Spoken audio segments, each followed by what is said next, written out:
अस्सलाम वालेकुम दोस्तों, एक और वीडियो में I welcome all of you दोस्तों। बात करूंगा आपसे इस वीडियो में Jamia Millia Islamia class 9 2023 entrance paper के बारे में। आज की वीडियो में आपको सॉल्व करके दिखाऊंगा मैं इंग्लिश वाला सेक्शन। 25 सवाल आपको आए थे, बहुत ही अहम पार्ट है। हम सब जानते हैं जामिया में कितना मुश्किल कॉम्पिटिशन है और वहाँ पर मेरिट बहुत ज़्यादा हाई रहती है। बहुत ही हेल्पफुल वीडियो है आपके लिए, इसको देखिएगा। पूरी कॉन्सेप्ट भी आपको मैं बताऊँगा। जिनको 2024 की तैयारी करनी है, AMU जामिया क्लास 9 की नंबर आपको दिया होगा स्क्रीन पे। आप मुझे कॉल कर सकते हैं, कांटेक्ट कर सकते हैं, ज्वाइन कर सकते हैं।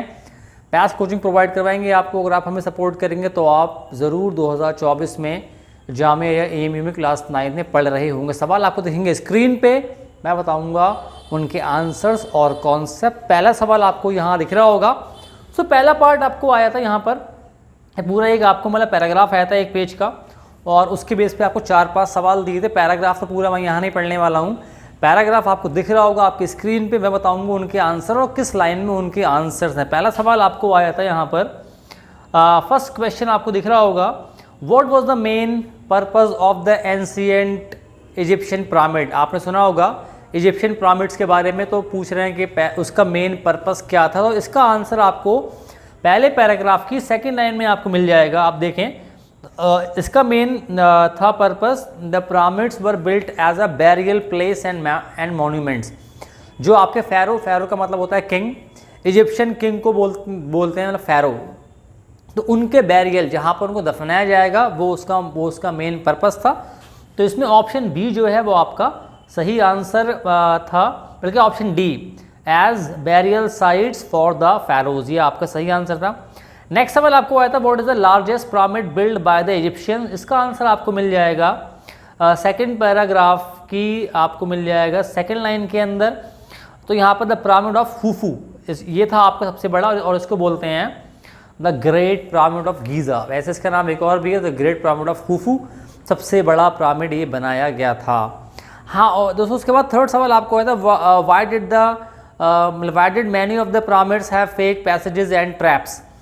क्यों ये जो फेक पैसेजेस और जो ट्रैप्स है वो क्यों बनाए गए थे। इसका आंसर आपको दिया हुआ है लास्ट पैराग्राफ के पहली लाइन के अंदर। ये बहुत सारे जो हैं चोर वगैरह से बचाने के लिए, to keep grave robbers from stealing the treasure. वो उसके अंदर बहुत सारे ट्रेजर भी है, क्योंकि उनके साथ बहुत सारे सामान को भी बैरी किया जाया करता था। ऐसा वो मानते थे कि ये लोग बाद में ज़िंदा हो जाएंगे और they will need all those things in the after life. इसलिए बहुत सारे सामान उनके साथ दिया करते थे। तो इसलिए एक फेक पैसेजेस बनाए ताकि चोर वगैरह वहाँ तक ना पहुँच पाएँ और उन चीज़ों को ना चुरा पाएँ। तो ये थर्ड सवाल, 3 सवाल होगा। चौथा आपको आया था, the synonym of the word impressive is. Impressive का सिनोनिम क्या होता है, ये भी आपको दिया हो। तो इसका आंसर होगा ऑप्शन ए स्प्लेंडेड। नेक्स्ट सवाल आपको आया था, give the antonym of modern. Modern word का एंटोनिम का मतलब अपोजिट क्या होता है। आपके ऑप्शन थे न्यू, एंशिएंट, इम्प्रेसिव, फेक। तो इसका आंसर होगा option B ancient. Modern means नया होता है, एंशिएंट मीन्स होता है पुराना। ये हो गया आपके पैराग्राफ वाला पार्ट, या इसको बोले हम कॉम्प्रिहेंसिव या अनसीन पैसेज। नेक्स्ट आपको आया था, आपको भरना था ये सवाल, आपको आए थे कंजक्शन से। दिख रहा होगा, Mrs Sarla is a rich woman blank not happy.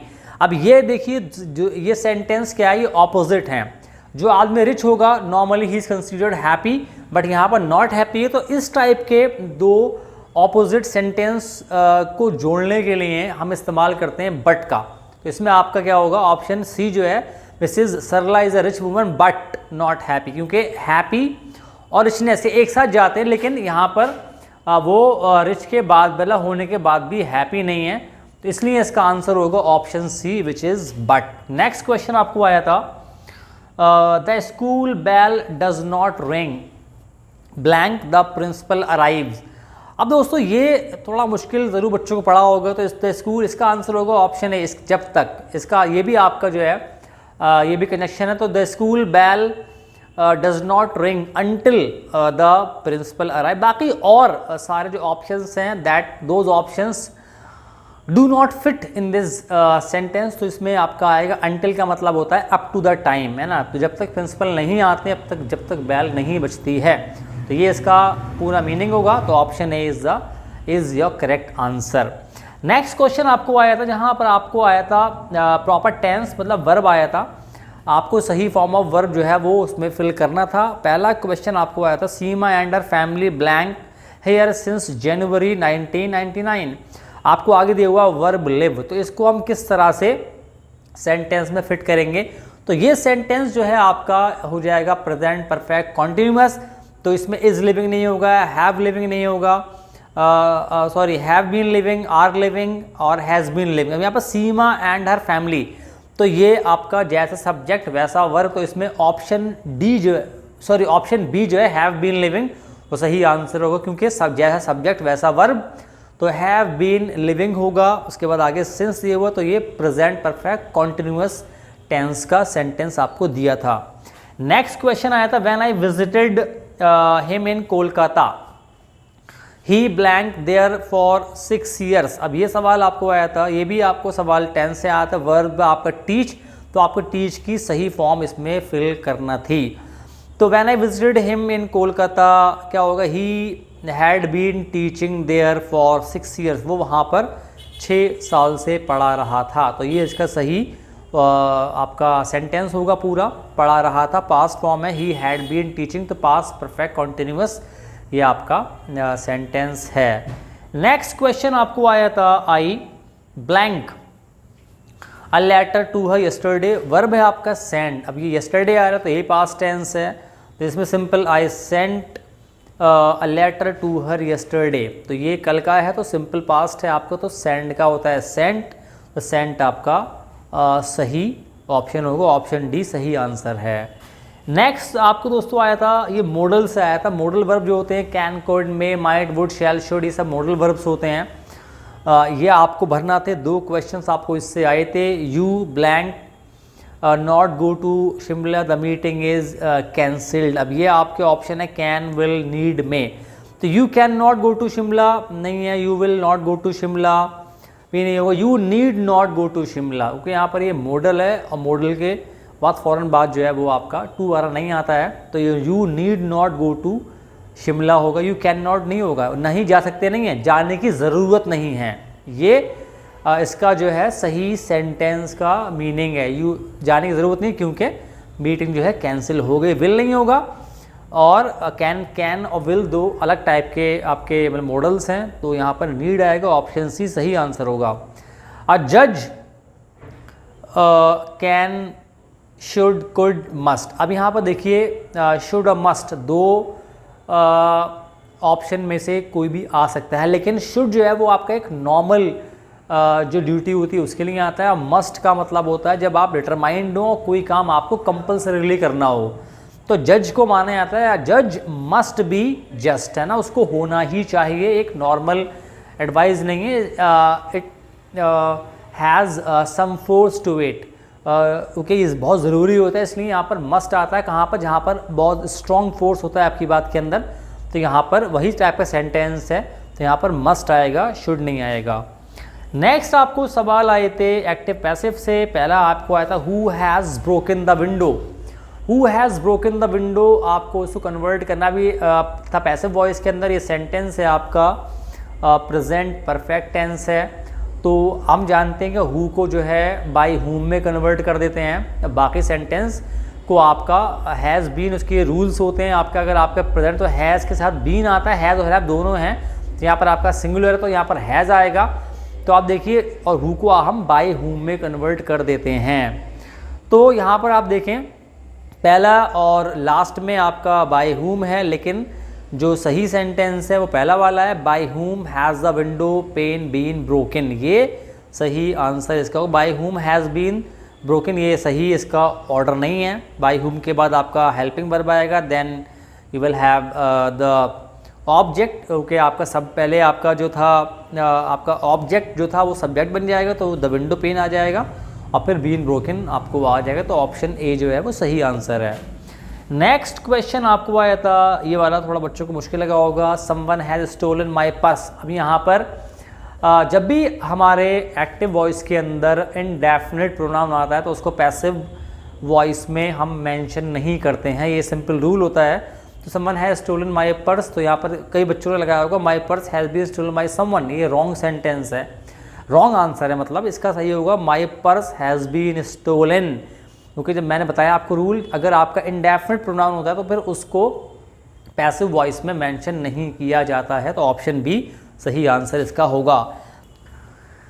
Next question आपको आए थे डायरेक्ट इनडायरेक्ट से। पहला आपके लिए स्टेटमेंट था सिया सेड टू माहीन, फिर आपका आ जाएगा जो डायरेक्ट स्पीच है, आई एम स्टडीइंग फॉर माई।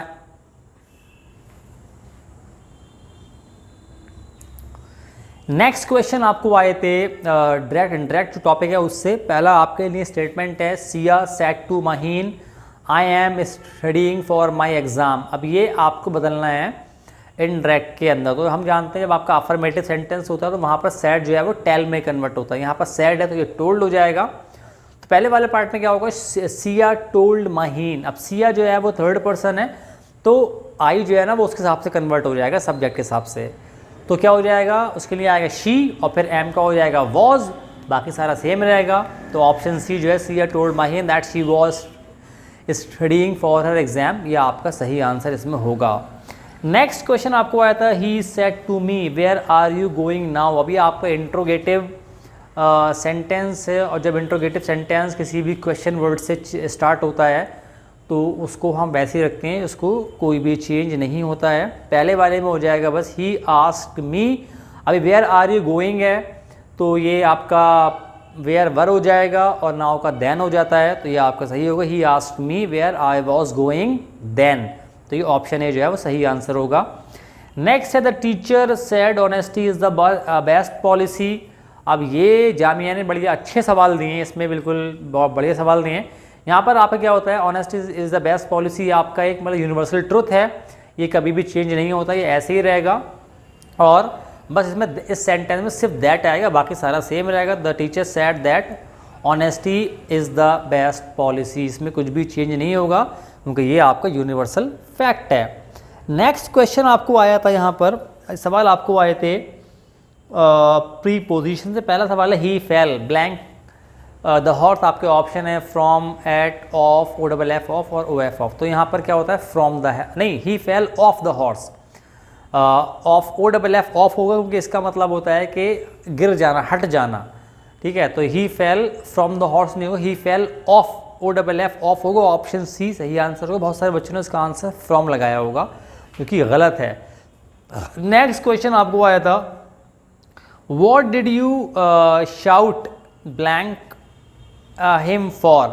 तो what did you shout, what did you shout at him for, है ना, शाउट एट होता है। If you shouting at someone, आप किसी पर चिल्लाते हैं उसके लिए शाउट एट आता है। तो what did you shout at him for, तो इसमें ऑप्शन डी जो है वो सही आंसर होगा।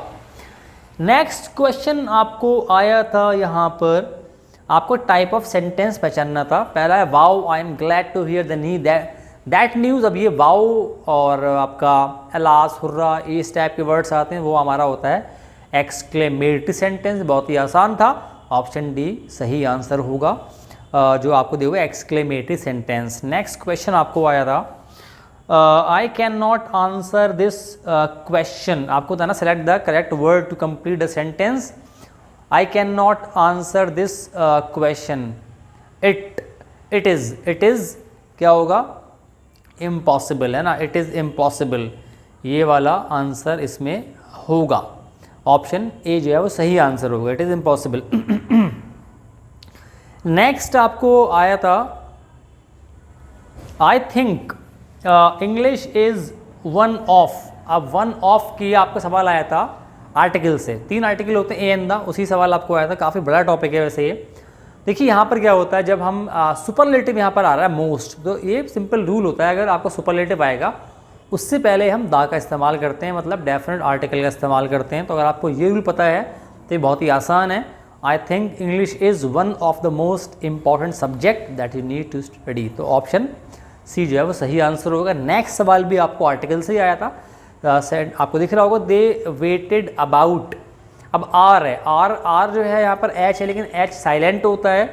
तो साइलेंट जब होता है तो साउंड इसकी निकलती है वॉवल जैसी, तो वॉवल जैसी साउंड वाले वर्ड से पहले हमेशा एन आता है, यहाँ पर ए नहीं आएगा तो यहाँ पर होगा debated about and are at the bus stop. तो ऑप्शन ए जो है वो सही आंसर होगा। नेक्स्ट सवाल आपको आया था which of the following is a homophone for male. कि होमोफोन क्या होता है? आपका सिमिलर साउंडिंग, बिल्कुल साउंड दोनों की सेम होती है लेकिन स्पेलिंग और मीनिंग अलग अलग होता है। तो यहाँ पर MAIL मेल है, इसमें ऑप्शन जो सी है MALE मेल, तो वो आपका होगा इसका होमोफोन, क्योंकि दोनों की साउंड सेम है लेकिन दोनों की स्पेलिंग और मीनिंग डिफरेंट हैं। तो ऐसे वर्ड्स को हम बोलते हैं होमोफोन। नेक्स्ट लास्ट क्वेश्चन आपको आया था इंग्लिश से, the homonym of the word meat, MEAT। अब ये वाला देखिए, होमोनिम एक्चुअली होते क्या हैं? होमोनिम होते हैं जहाँ पर दो वर्ड्स होते हैं, उनकी स्पेलिंग और प्रोनाउंसिएशन सेम होता है लेकिन उनके मीनिंग अलग होते हैं। जैसे कि बैंक और बैंक है ना, BAN के बैंक, दो बार लिखें इसको आप, तो एक बैंक होता है where we deposit our money, वो बैंक होता है, और होता है रिवर बैंक। तो यहाँ देखिए दोनों की स्पेलिंग भी सेम है, दोनों का प्रोनाउंसिएशन भी सेम है लेकिन दोनों का मीनिंग डिफरेंट है। तो ऐसे वर्ड्स को बोलते हैं हम होमोनिम। अब यहाँ पर ऐसा कोई भी वर्ड नहीं है कि जिनकी स्पेलिंग सेम है। तो यहाँ अगर इसके हिसाब से बात करूँ, अगर मैं बात करूँ एज ए कॉन्सेप्ट, तो ये इसमें इसका आंसर ही नहीं है, क्योंकि मीट MEAT मीट ये होता है, हम जानते हैं मीट मतलब मांस, गोश्त होता है। बाकी चारों जो आपके ऑप्शन है प्लीड, ईट, मीट और रिपीट, तो दूसरा वाला जो मीट है उसकी स्पेलिंग MEET है। तो यहाँ पर इसकी स्पेलिंग दोनों की अलग अलग है, तो ये भी होमोफोन ही हैं क्योंकि दोनों की स्पेलिंग अलग अलग है लेकिन दोनों के साउंड अलग अलग हैं। तो होमोनिम में क्या होता है कि जैसे मैंने आपको एग्जांपल दिया बैंक और बैंक, तो ये होमोनिम हैं क्योंकि दोनों की स्पेलिंग और दोनों का प्रोनाउंसिएशन सेम है लेकिन मीनिंग इनका डिफरेंट है। लेकिन यहाँ पर ऐसा नहीं है। लेकिन अगर मैं आपको ऑप्शन के हिसाब से बताऊँ तो इसमें ऑप्शन बी होगा, लेकिन मेरे ख्याल से सवाल अगर बात करूँ as per the concept it is wrong, क्योंकि जो MEAT वाली जो स्पेलिंग है वो इनमें से कोई भी उस टाइप की स्पेलिंग नहीं है। बैंक अगर होता, बैंक का बैंक होता तो बात सही थी। और भी कई सारे वर्ड्स ऐसे हैं जिनका सेम स्पेलिंग है लेकिन डिफरेंट मीनिंग होता है। पोल और पोल दोनों होते हैं, एक पोल आपका नॉर्थ पोल साउथ पोल है और एक पोल आपका खंबा होता है, तो वो भी आपका क्या है होमोनिम है। लेकिन यहाँ पर ऐसा कुछ भी नहीं है। लेकिन बहरहाल मैं आपको बता रहा हूँ इससे जो कि आपको आंसर दिया हुआ, तो ऑप्शन बी शायद सही होगा इस हिसाब से, लेकिन कॉन्सेप्ट के हिसाब से ये गलत। दोस्तों ये था आपके लिए 25 क्वेश्चन मैंने आपको सॉल्व करके दिखा दिए इंग्लिश वाले पार्ट के। इसके बाद मैं आपको साइंस वाला पार्ट सॉल्व करके मैं आपको बताने वाला हूँ। कोचिंग जितनी जल्दी आप ज्वाइन करेंगे उतना चांस आपका बढ़ जाएगा टेस्ट क्वालिफाई करने का। जल्दी से जल्दी ज्वाइन करिए ताकि आपका सिलेक्शन जामिया या AMU में हो जाए। मिलूँगा आपसे अगली वीडियो में। खुदा हाफिज़।